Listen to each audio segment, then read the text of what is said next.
सुप्रभात मंडळी. आपण वाचत आहोत वीणा गवाणकर लिखित एक होता कारभार हे पुस्तक. आजच्या प्रकरणाचं नाव आहे विपन्न अलाबामा. अलाबामा राज्यात 1832 साली 2000 वस्तींचं एक छोटं खेडं नव्यानंच बसवलं गेलं. टस्कगी. निम्मी वस्ती होती निग्रो गुलामांची. अर्धी उमर गुलामगिरीत काढून मुक्त झालेला काळा लुईस ॲडॅम्स आणि पूर्वायुष्यात गुलाम पदरी बाळगून असणारा गोरा जॉर्ज कॅम्पबेल या दोघांनी मिळून निग्रोंसाठी शाळा उघडायचं ठरवलं. त्या शाळेसाठी त्यांनी जनरल आर्मस्ट्रॉंगना पत्र पाठवलं होतं. जनरल आर्मस्ट्रॉंगनी आपल्या हॅम्प्टन संस्थेतून ज्ञानाची मशाल हाती घेतलेल्या ताज्या दमाच्या निग्रो तरुणाला बुकर टी वॉशिंग्टनला या शाळेसाठी पाठवलं. 4 जुलै 1881 रोजी श्री बुकर टी वॉशिंग्टन यांनी ज्ञानदीप प्रज्वलित केला. Tuskegee normal and industrial institute for Negroes. एक मोडकं गळकं जुनाट चर्च आणि 30 काळे विद्यार्थी, 14 ते 60 या ऐसपैस वयोगटातले. श्री बुकर टी वॉशिंग्टन यांच्या शाळेचे हे प्राथमिक स्वरूप होतं. श्री वॉशिंग्टननी एका विद्यार्थ्याला त्याची हकीकत विचारली. त्यानं सांगितलं तो व्हर्जिनियात जन्मला, 1885 साली अलाबामात विकला गेला. श्री वॉशिंग्टननी विचारलं, तुम्ही किती जण होता? 5 जण. मी, माझा भाऊ आणि 3 खेचरं. आपल्याला नुकत्याच मिळालेल्या स्वातंत्र्याचा उपभोग कसा घ्यावा याची कल्पना निग्रो समाजाला नव्हती. अज्ञानाचं भयानक ओझं झुगारून देऊन साधं सरळ सहज जीवन कसं जगावं याचं शिक्षण त्यांना मिळणं आवश्यक होतं. ही जबाबदारी आपल्यासारख्या पदवीधरांची आहे याची जाणीव उराशी बाळगून श्री वॉशिंग्टन यांनी कंबर कसली. पद्धतशीरपणे काम पार पाडत राहण्याची, टप्प्याटप्प्याने ज्ञान आत्मसात करण्याची सवय या विद्यार्थ्यांना लावणं भाग होतं. गुलामीत कष्टच केले, आता मुक्त झाल्यानंतर ज्ञानार्जन करताना कष्ट करण्याची गरज काय असं म्हणणं म्हणजे सत्याला सामोरं जाण्यास नाकारणं. उज्ज्वल पूर्वेतिहासाचं पाठबळ नाही, जिद्दीनं जगून नाव रोशन करावं असं मागं घराणं नाही, पूर्वजांचा धागा आईच्या मागे पोचत नाही. ही स्थिती आमच्या वंशजांपासून तरी बदलली गेली पाहिजे. त्यांना घराणं मिळालं पाहिजे, कुटुंब मिळालं पाहिजे, अभिमान वाटावा असे पूर्वज आमच्या रूपातून मिळाले पाहिजेत. आमच्याकडून त्यांना ज्ञानाचा वारसा मिळाला असं त्यांना अभिमानानं सांगता यावं, ही जबाबदारी आमच्यासारख्या पदवीधरांची आहे. राजकारणाचा मोह टाकून मी टस्कगीत दाखल झालो ते याचसाठी. 1881च्या अखेरीस श्री वॉशिंग्टननी टस्करी खेड्याबाहेरची 100 एकर जमीन $500 विकत घेतली. अर्थात पैसे भरले जनरल आर्मस्ट्रॉंगने. वर्षभरात विद्यार्थ्यांची संख्या 50च्या घरात गेली. श्री वॉशिंग्टनचं स्वप्न 50 पटींनी वाढलं. त्या 50 विद्यार्थ्यांना हाताशी घेऊन त्यांनी 100 एकर जमिनीवर आपलं स्वप्न उभारण्यास सुरुवात केली. गुलामगिरीत, मग ती आर्थिक असो किंवा सामाजिक, राबण्यापेक्षा आत्मोद्धारासाठी पडतील ते कष्ट उपसण्यात प्रतिष्ठा आहे हे आपल्या विद्यार्थ्यांच्या मनात बिंबवण्यासाठी त्यांनी स्वतः हातात कुदळ फावडं घेऊन धडे घालून दिले. मुळाक्षरांच्या बरोबर धंदे शिक्षणाचे पाठ त्यांना गिरवायला लावले. सुतारकाम, कुंभारकाम, गाद्या तयार करणं, चपला शिवणं, विटा भाजणं इत्यादी कामात त्यांनी आपल्या विद्यार्थ्यांना तयार केलं. विटांची भट्टी उभी करणं त्यांना बरेच दिवस साधत नव्हतं. अनेक प्रयत्न झाले, सारे फसले. पैशाची ओढग्रस्त तर 5वीला पुजलेली. शेवटचा निकराचा प्रयत्न करण्यासाठी आपलं मनगटी घड्याळ गहाण टाकून श्री वॉशिंग्टन यांनी पैसे उभारले. भट्टी जमली, पण घड्याळ गेलं ते कायमचंच. पण त्याची खंत कोणाला? शाळेच्या विद्यार्थ्यांनी भाजलेल्या विटातून शाळेच्याच विद्यार्थ्यांनी श्री वॉशिंग्टन यांच्या मार्गदर्शनाखाली उभारलेली भव्य वास्तू पाहून सारी पंचक्रोशी दिपली. स्वतःच्या हाताने उभारलेल्या वास्तूत राहण्याचं भाग्य त्यांना प्रथमच लाभत होतं. पण ही इमारत उभी करताना त्या साऱ्यांना किती कष्ट आणि किती उपासमार सहन करावी लागली होती. कधी अन्नधान्याचा साठा अपुरा म्हणून, तर कधी रांधणासाठी जमवलेला लाकूडफाटा वीटभट्टी तापविण्यासाठी वापरला गेल्याने, कारण ते आद्य कर्तव्यच ठरलं होतं. अन्न न शिजू शकल्याने उपासमार. पण जिद्दीनं पेटलेल्या विद्यार्थ्यांनी त्याची तमा न बाळगता इमारत उभी केलीच. या शाळेतील विद्यार्थ्यांनी विटा भाजण्यामध्ये एवढं प्रावीण्य मिळवलं की इतरत्र त्यांना मागणी येऊ लागली. त्यांनी बनविलेल्या गाद्या, चपला, चटया अलाबामाच्या निरनिराळ्या बाजारातून दिसू लागल्या. शाळेत तयार होणारा माल या ठिकठिकाणच्या बाजारपेठातून पोहोचवणं सुलभ होण्यासाठी वाहतुकीचं साधन म्हणून खटाऱ्यांची आवश्यकता होती. खटारे विकत घ्यायला शाळेकडे पैसे नव्हते, पण श्री वॉशिंग्टनने जिद्दीनं हाही प्रयोग सुरू केला. या खटाऱ्यांनाही बाहेरून मागणी येऊ लागली.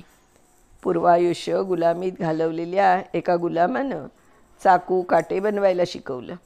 लुईस ॲडम्सने पत्र्याच्या वस्तू बनवायला शिकवलं. वॉशिंग्टनचा भाऊ जॉन हाही हॅम्प्टन इन्स्टिट्यूटचा पदवीधर, याने मधुमक्षिका पालन विभाग सुरू केला. मुलांच्या थाळीत मध वाढला जाऊ लागला. श्रम, शारीरिक कष्ट ही एवढी एकच गोष्ट निग्रोंकडे विकण्यासाठी होती. त्याच्याच आधारावर त्यांना आपले अस्तित्व टिकवता येणार होतं. गोऱ्यांच्या बरोबरीने त्यांना हक्क मिळायला हवे होते. ते हक्क निग्रो निश्चितच मिळवू शकणार होता, यात शंका नव्हती. पण त्यासाठी आधी त्यांना आपलं अस्तित्व टिकवणं आवश्यक होतं. समानता भोगण्याची लायकी वाढवणं आवश्यक होतं. आयुष्याच्या गरजा भागविण्यासाठी अंगी कसब हवं, कौशल्य हवं, विनिमयाचं काही साधन हवं, आयुष्य समृद्ध करणारी कारागिरी अंगी हवी. उच्चभ्रू समाजाची भ्रष्ट नक्कल म्हणून कॉमर्स, बँकिंगचा अभ्यास करणारे पुस्तकवीर श्री वॉशिंग्टनना नको होते. त्यांना हवे होते समाज घडवणारे शिक्षक, अंत्योदयासाठी कटिबद्ध होणारे पदवीधर. त्यासाठीच त्यांची धडपड चालू होती.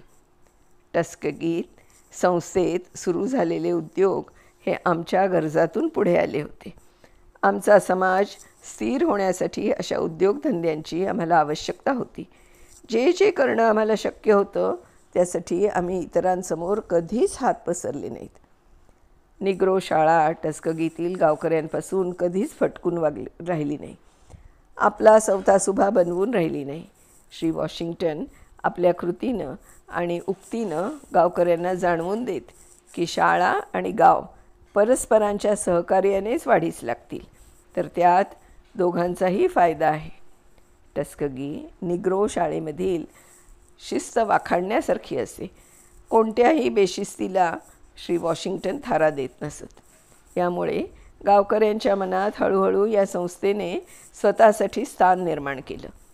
अमेरिकेतील दक्षिणेकडच्या इतर गावांपेक्षा या टस्कगीला थोडीफार सुबत्ता लाभायला कारणीभूत होती ती ही शाळा.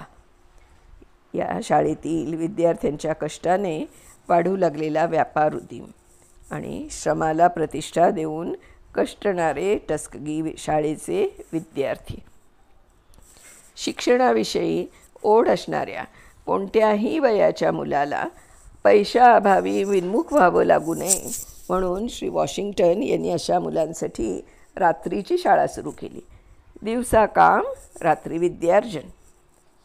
दिवसाचे 10 तास शाळेच्या आवारात सपाटून काम केलं की रात्री मोफत शिक्षण मिळे.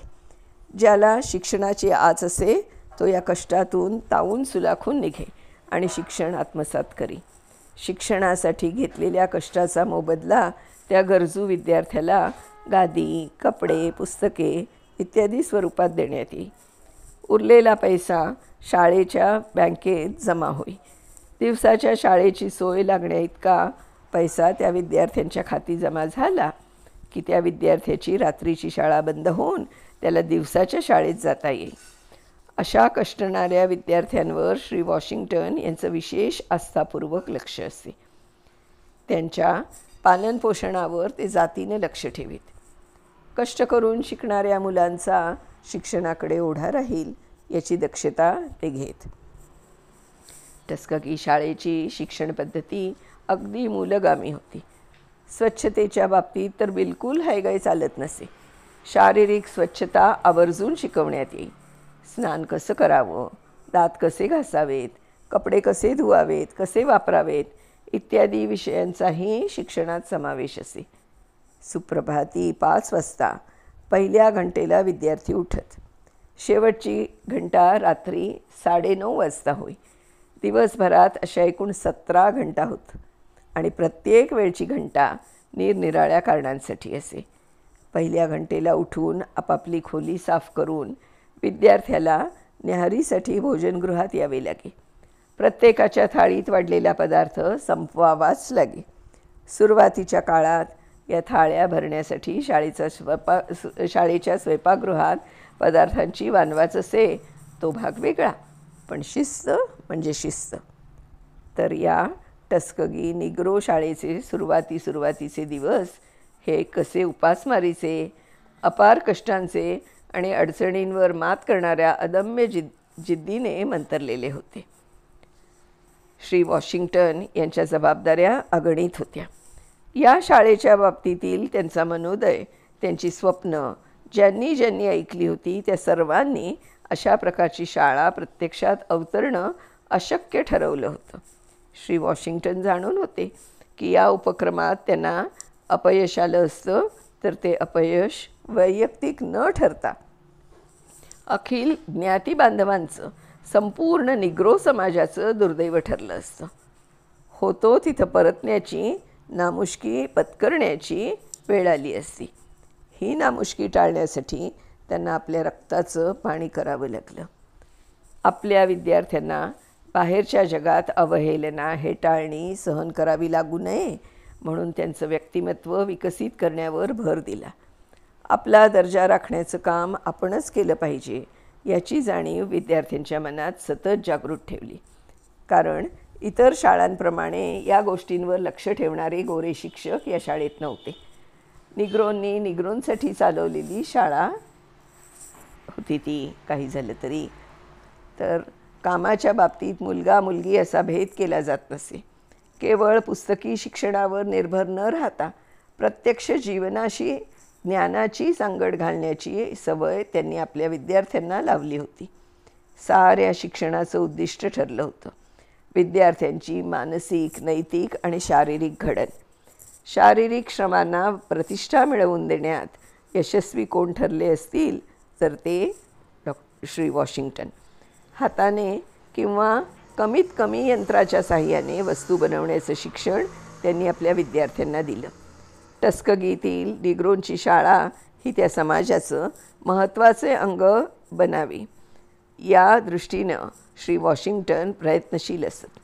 विद्यार्थ्यांची सर्वांगीण जडणघडण उत्तम प्रकारे व्हावी हे विद्यार्थी शिकून बाहेर पडल्यावर त्यांनी आपल्या ज्ञानाचा उपयोग आपल्या बांधवांच्या उद्धारासाठी करावा.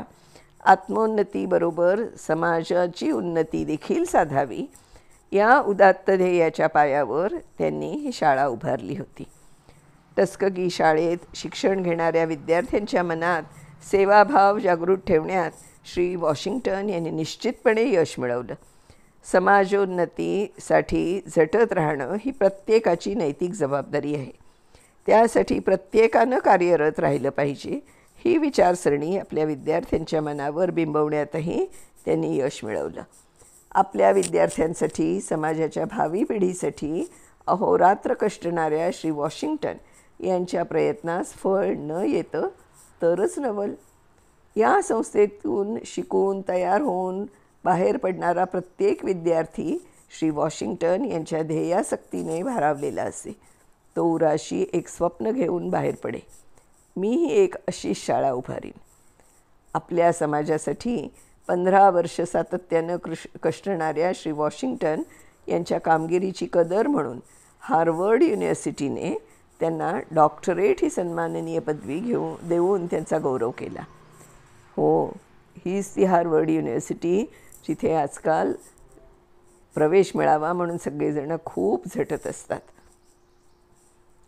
या 15 वर्षात शाळेच्या परिसरात 40 इमारती उभारल्या गेल्या. या साऱ्या इमारती विद्यार्थ्यांनीच उभारल्या होत्या. आपणच तयार केलेल्या विटा वापरून. मंडळी, इथे आजचं आपलं वाचन आपण संपवतो आहे. ह्याच्या पुढचा भाग मी उद्या वाचणार आहे.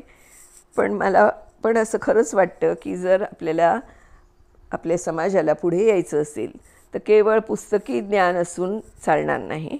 आपल्याला व्यावसायिक ज्ञानाची पण अतिशय जरूर असते आणि ते जर आलं तरच आपण स्वावलंबी होऊ शकू असं मला वाटतं. तर खरंच हे उदाहरण घेण्याजोगं आहे आपल्या इथल्या भारतातल्या शाळांमधून सुद्धा. तर भेटूया उद्या अशाच पुढच्या छान वाचनासाठी. तोपर्यंत नमस्कार.